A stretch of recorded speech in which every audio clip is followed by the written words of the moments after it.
اور اس سے پہلے نہ جانے کتنے مسلمانوں کی اور علماء کی جانیں قربان ہو چکی ہیں اس دیش کی آزادی کے لیے. آخر کبھی انہیں بھی یاد کرنا چاہیے, کم از کم ان کے ناموں کو, ان کی تحریک کے ناموں کو ان ڈکشنریوں میں ضرور جگہ دینی چاہیے. کیا یہ اس لائق نہیں ہے کہ ان کا تذکرہ کیا جائے صرف اس وجہ سے کہ انہوں نے شروع میں ہی نیت کی آزادی کی تحریک کی, انہیں بلا دیا جائے, چاہے حکومت بھول جائے, چاہے کوئی اور بھول جائے, لیکن اس دیش کی آزادی کے لیے کام کرنے والوں کے جو فضل یہاں موجود ہیں, جو دیش کی آزادی سے محبت کرتے ہیں, صحیح تعلیم سے محبت کرتے ہیں, کا مطلب انہیں اپنے بزرگوں کے نام یاد ہونے چاہیے, انہیں تعلیموں کے نام یاد ہونے چاہیے. جو قوم اپنے بزرگوں کی تعلیم کو یاد نہیں رکھتی ہے وہ قوم مٹا دی جاتی ہے. اور اس پروگرام کا مقصد یہ ہے کہ یہ حقائق ہمارے سامنے.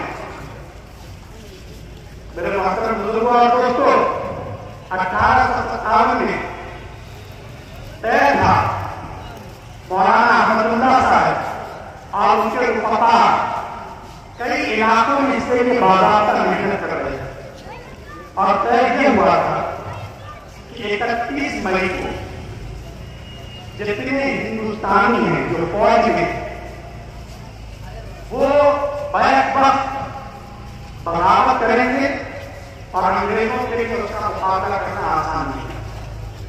لیکن صورتحال کچھ ایسی بنی اور بنگال تک کچھ ایسی باتیں پہنچ گئی کہ جس کی وجہ سے اس سے پہلے ہی یہ لاوا ٹوٹ پڑا, اور 31 سے بجائے 10 مئی کو ہی میرٹھ میں ہندوستان سے محبت کرنے والے جو مجاہدین آزادی ہیں انہوں نے بغاوت کا بگڑ بجایا. یہ بھی ہمیں نوٹ کرنا چاہیے کہ انگریزوں کے خلاف بغاوت کا اور انقلاب کا نعرہ دینے والے میرٹھ کے یہ جو سپاہی تھے ان کی تعداد آن ریکارڈ 85 ہے. ان 85 سپاہیوں میں 49 مسلمان ہیں اور 36 ہندو ہیں. مسلمانوں کا حصہ کبھی بھی کم نہیں ہوتا. آزادی کی لڑائی میں وہ فرق 9 پہ بھی رہے ہیں, اور پیچھے سے بھی مالی اعتبار سے اور اقتصادی اعتبار سے انہوں نے بھرپور سپورٹ کی.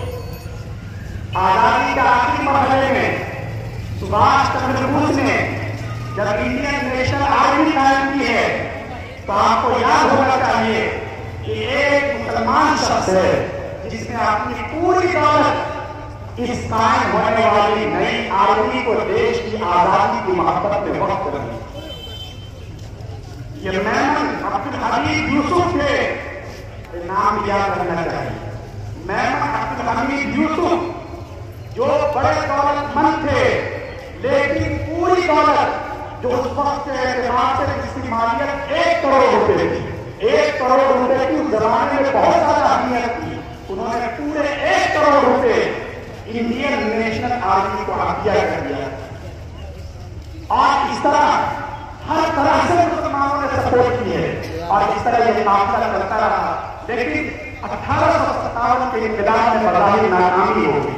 میرٹھ سے یہ فوج دہلی کی طرف بڑھتی ہے, اپنے ساتھیوں کو اس نے پھر توڑ کر آزاد کرا دیا, اور دلی میں بھی فوج بغاوت کر دیتی ہے. بہادر شاہ ظفر ایک طرح سے اس قیادت کی کمان سنبھالتے ہیں, لیکن پھر انگریزوں کو مدد مل جاتی ہے اور وہ اس تحریک کو بظاہر کامیاب نہیں ہونے دیتے. اس کے بعد کیا ہوا؟ اس کے بعد وہی ہوا جو عام طور سے ظلم کرنے والے ظالم ڈکٹیٹروں نے کیا ہے, جو اپنے اقتدار کے خلاف, اپنی سطح کے خلاف, اپنی وچاردھارا کے خلاف, اپنے نظریے کے خلاف ایک لفظ سننا نہیں چاہتے, اور اپنے خلاف نظریات رکھنے والوں کو جو موت کے گھاٹ اتار دیتے ہیں, جو ان کے پیروں میں زنجیریں ڈال دیتے ہیں. یہی حال اس وقت کے ظالم انگریزوں نے کیا. انہوں نے چن چن کر انتقام لینا شروع کیا. اس سے مسلمان آگے تھے, علماء کرام کے ہاتھ میں قیادت تھی بہت سے علاقوں میں, اس لیے ان کا نزلہ سب سے زیادہ علماء کرام پر گرا. ایک محدود اندازے کے مطابق صرف इस वाक़े के बाद इस इल्जाम में 5000 उलमा को फांसी के फंदे पर लटका दिया। पूरा ये जो मेन रोड है, हाईवे, यहां से लेकर बहुत दूर तक, पेशावर तक जितने दरख्त थे सब पर उलमा की लाशें लटकी हुई नजर आ रही। ये हमेशा रहा है जालिमों का किरदार, डिक्टेटरों का ये किरदार रहा है, लेकिन तारीख ने सब कुछ सबक सिखाया है। हमारे हजरत कारी साहब बरकातहू ने आज बहुत अच्छी आयत का इंतजाम किया था, जिसमें ऐसे सारे वालियों को आईना दिखाया गया। कुरान करीम ने कहा है कि देखो, तुम जो कुछ भी करोगे तुम्हें अपनी कासिमानी का अंजाम भुगतने के लिए तैयार रहना चाहिए। ये मुल्क और ये हुकूमत और ये सल्तनतें तुम्हें गर्वे में न डालें। याद रखो, ये सल्तनत हकीकत में अल्लाह रब्बुल इज्जत की है। अल्लाह जिसे चाहता है अल्लाह उसे इज्जत देता है, जिसे चाहता है जिल्लत देता है। लेकिन अंग्रेज इस हकीकत को नहीं समझ सके और किसी भी बात का जालिम कभी इस हकीकत को तस्लीम करने के लिए तैयार नहीं होता। इसलिए जैसे अंग्रेजों का हक हुआ, वही हक सारा जालिमों का हुआ है और आइंदा भी इन जालिमों की मिट्टी इसी तरह पलीद है। ये फितरत का कानून है, ये कानून बदलता नहीं। उलमा के साथ बहुत ज्यादा मजालिम उनके साथ बढ़ते गए, लेकिन हमारे ये वाजिब नजर उलमा हजरत हाजी इलादुल्लाह मुहाजिर मक्की रहमतुल्लाह अलैहि, हजरत मौलाना कासिम नानवी रहमतुल्लाह अलैहि, हजरत मौलाना रशीद अहमद गंगोही रहमतुल्लाह अलैहि, इन हजरात ने जब ये देखा कि वक्त का तकाजा ये है और हालात ऐसे हैं कि हम शायद मैदान जंग में इनके बढ़ते कदम को न रोक सके, तो उन्होंने अपनी हिम्मत आमदी तब्दील की और 1857 के चंद साल के बाद ही उन्होंने 1866 में दारुल उलूम देवबंद की नींव रखी। आप अंदाजा लगा सकते हैं कि किस पस मंजर में दारुल उलूम कायम हुआ है। इसलिए दारुल उलूम की मिट्टी में आजादी से मोहब्बत है। यहाँ जो तलबा तैयार हुए, जो पढ़ाने वाले थे, ये सब वो थे जो आजादी के लिए अपना सब कुछ कुर्बान कर देने का हौसला रखते थे। यही के साथ से शेखुल हिंद हजरत मौलाना महमूद हसन देवबंदी रहमतुल्लाह अलैहि उठते हैं और उन्होंने पूरी प्लानिंग की, अपने शागिर्दों की एक टीम तैयार की और अंग्रेजों के खिलाफ बड़ी मंसूबाबंदी के साथ दुनिया के कई मुल्कों को उन्होंने तैयार कर लिया था कि बाहर से उनकी फौजें अटैक करेंगी और अंदर से यहाँ के जो हिंदुस्तानी हैं वो बगावत करेंगे और इस तरह अंग्रेजों के लिए अपने कदम को जमाना मुश्किल हो जाएगा। उन्होंने अपने शागिर्द हजरत मौलाना उबैदुल्लाह सिंधी रहमतुल्लाह अलैहि को, जो इसी दारुल उलूम देवबंद के परवरदार थे, उन्हें काबुल भेजा। उन्होंने पूरे सूबे के अवाम में और अफगानिस्तान के लोगों में एक तरह से तहरीक पैदा कर दी और सबसे पहली हुकूमत उन्होंने कायम की, आजाद हिंद हुकूमत उन्होंने कायम की। हिंदुस्तान के बाहर हिंदुस्तान के नाम पर हुकूमत कायम की गई है। लेकिन इसमें गौर करने की बात यह है कि शेखुल हिंद रहमतुल्लाह अलैहि के ईमा पर, उनके मशवरे पर मौलाना उबैदुल्लाह सिंधी जो हुकूमत कायम कर रहे हैं, उस हुकूमत का वजीर आजम अगरचे मुसलमान है, उस हुकूमत का वजीर खारजा, होम मिनिस्टर और फॉरेन मिनिस्टर अगरचे खुद मौलाना उबैदुल्लाह सिंधी हैं और उसके प्राइम मिनिस्टर मौलाना बरकतुल्लाह भोपाली हैं, लेकिन उस हुकूमत का प्रेसिडेंट जिनको बनाया गया वो थे राजा महेंद्र प्रताप सिंह। शेखुल हिंद रहमतुल्लाह अलैहि जो इस दारुल उलूम देवबंद की फिक्र के बानियों ने और इस फिक्र को आगे बढ़ाने वालों ने, इस दारुल उलूम देवबंद के पहले तालिब हैं, उनके शागिर्द जब काबुल में जाकर हिंदुस्तान की आजादी के लिए आजाद हिंद हुकूमत कायम करते हैं तो उसका प्रेसिडेंट और सदर वो किसी और को नहीं, हालांकि वहां आसपास सब मुसलमान हैं, फिर भी वो राजा महेंद्र प्रताप सिंह को उन्होंने बनाया।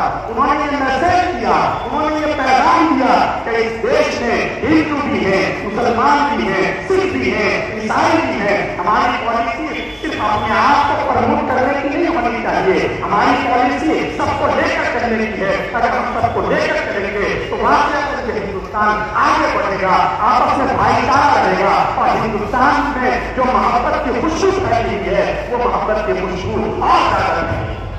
ये पैगाम हमारे बुजुर्गों ने दिया है, दारुल उलूम देवबंद से पढ़ने वाले शागिर्दों ने दिया है, दारुल उलूम देवबंद के तैयार करना मुजाहिदीन आजादी ने दिया है और इस पैगाम को इन बुजुर्गों ने और आगे बढ़ाया है। शेखुल रहमतुल्लाह अलैहि फलानी अगर कामयाब हो गई होती तो शायद इस वक्त हिंदुस्तान का नक्शा कुछ और हो, लेकिन अल्लाह को मंजूर नहीं था और वो गिरफ्तार कर लिए जाते। उनके साथ शेखुल इस्लाम हजरत मौलाना हसन अहमद मदनी रहमतुल्लाह अलैहि और उनके शागिर्दों को मारता की जेल में भेज दिया। लेकिन पूरे मुल्क में उनकी रिहाई के लिए एहतजाजी मुजाहरे होते हैं जिनमें हिंदू भी हैं, मुसलमान भी, और इस तरह आजादी की शमा लोगों के दिलों में जलती रही। 3.5 साल के बाद शेखुल रहमतुल्लाह अलैहि माल्टा की कैद से वापस आए। उस वक्त वैसे ही नहीं पर कमजोर किस्म के थे, अपनी जिंदगी के आखिरी पड़ाव में है, लेकिन उस वक्त भी शेखुल रहमतुल्लाह अलैहि का ये पैगाम था कि आजादी की लड़ाई तन्हा मुसलमानों के लिए लड़ना ये बसीरत और हिम्मत के बिल्कुल खिलाफ है। हमें सबको साथ लेकर चलना है। जमीयत उलमा हिंद कायम होती है, उनके शागिर्द, उनके परवरदा, उनकी फिक्र से हम आगे रखने वाले लोग इस जमात के अव्वली कायदीन में होते हैं और ये जमात आजादी के लिए अपनी जद्दोजहद शुरू करती है उन्हीं खतूत पर जो खतूत शेखुल रहमतुल्लाह अलैहि ने तय किए थे, दारुल उलूम देवबंद के बुजुर्गों ने तय किए थे और जमीयत उलमा हिंद ने उस वक्त सरफरोशी के जो जज्बात पेश किए हैं, आज के माहौल में आपके लिए उसका अंदाजा लगाना नहीं। ये वो वक्त था जब हुकूमत के खिलाफ एक लफ्ज बोलना या एक लफ्ज लिखना बहुत बड़ा जुर्म समझा जाता, लेकिन जमीयत उलमा हिंद ने अपना कन्वेंशन बुलाया और कन्वेंशन में बहुत साफ लफ्जों में मुतालबा किया।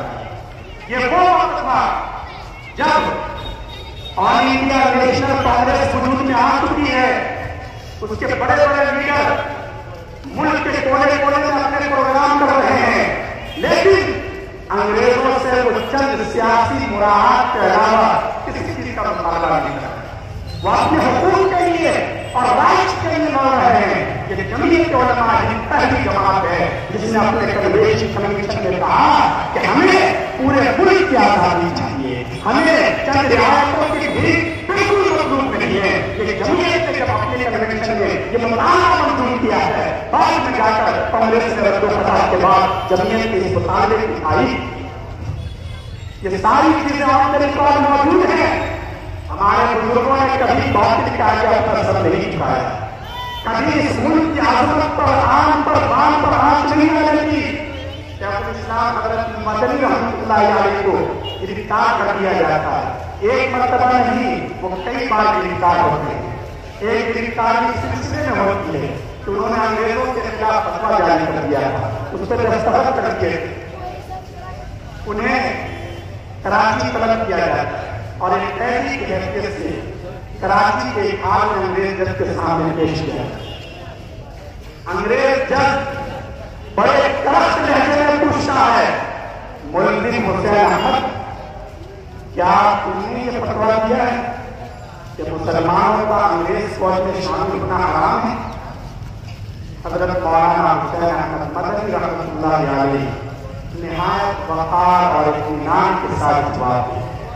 हालांकि उस वक्त मौलाना मोहम्मद अली जौहर मौजूद, उस हाल में वो हजरत के कदमों में पड़ गए कि हजरत जरा ताबीर से और हीरे से अपने आप को बचाने की कोशिश कीजिए, कौम को और हिंदुस्तान को और तहरीक को आपकी सख्त जरूरत है।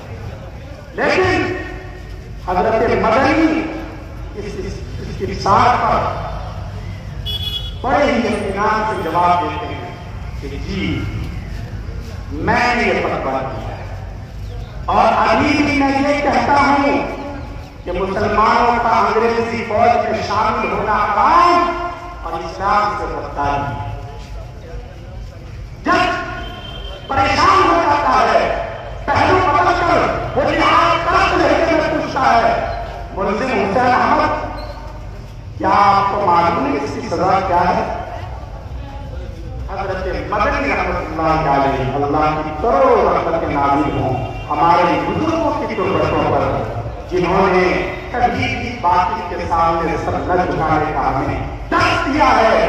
उन्होंने बड़े इत्मीनान से अपने बगल में दबा हुआ कपड़ा मेज की मेज पर रखते हुए कहा कि सजा मालूम थी, इसलिए ये कफन का कपड़ा देवबंद से साथ लाया हूँ, ताकि जब मुझे तख्तेदार पर लटकाया जाए तो मुझे अपने कपड़े में दफन किया जाए, अंग्रेज के कपड़े में।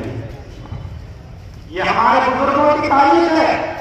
लंदन में गोल्ड न्यूज कॉन्फ्रेंस होती है, वहां लोगों के अपने मुतालबात हैं, लेकिन मौलाना मोहम्मद अली जौहर कसम खा लेते हैं कि नहीं, हमें अपने मुल्क की आजादी से कम कोई चीज मंजूर नहीं। या तो हमें मुल्क की आजादी का परवाना दो, या ये कि दफन होने के लिए 2 गज जमीन दे दो।